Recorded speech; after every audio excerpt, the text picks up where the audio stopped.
আজকের এই দিনেই আমাদের বিএনপি সরকার গঠিত হয়েছে। সেই সাথে আমাদের কক্সবাজারের সূর্য সন্তান প্রিয় নেতা জনাব সালাউদ্দিন আহমেদ পূর্ণমন্ত্রী স্বরাষ্ট্রমন্ত্রী হয়েছেন। সেজন্য আজকে দিনটি আমাদের জন্য খুবই আনন্দের।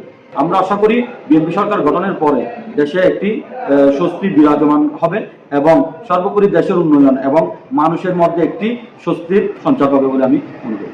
কক্সবাজারের গৌরব, কক্সবাজারের অহংকার জননেতা সালাউদ্দিন আহমেদের অতীতে মন্ত্রণালয় চালানোর মতো অভিজ্ঞতা আছে এবং তিনি ইতিমধ্যেই উনার মেধা এবং প্রজ্ঞা দিয়ে প্রমাণ করে দিয়েছেন উনি আসলেই যোগ্য।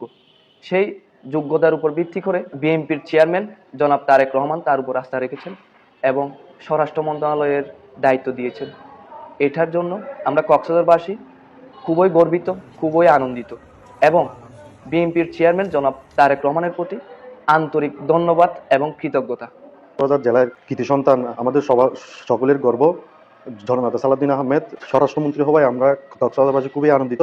এই খুশিতে আমরা বিভিন্ন মাদ্রাসা এবং এতিমখানায় হাফেজদের সাথে এবং এতিমদের সাথে আমরা দোয়া মাহফিল করেছি, এদেরকে মিষ্টি মুখ করিয়েছি এবং আমাদের আশা তিনি এর আগেও প্রতিমন্ত্রী ছিলেন, তিনি তার প্রতিমন্ত্রীর জায়গা থেকে সর্বোচ্চটুকু দিয়ে কক্সবাজার জেলাবাসীর সর্বোচ্চ উন্নয়ন করেছিলেন এবং তার কাজ সারা দেশে প্রশংসিত ছিল। এবারেও স্বরাষ্ট্রমন্ত্রীর দায়িত্ব পাওয়ায় আমার মনে হয় সারা বাংলাদেশের আইন শৃঙ্খলা খুবই উন্নতি হবে, তিনি সুষ্ঠুভাবে দায়িত্বটা পালন করতে পারবেন সে আশা ব্যক্ত করছেন।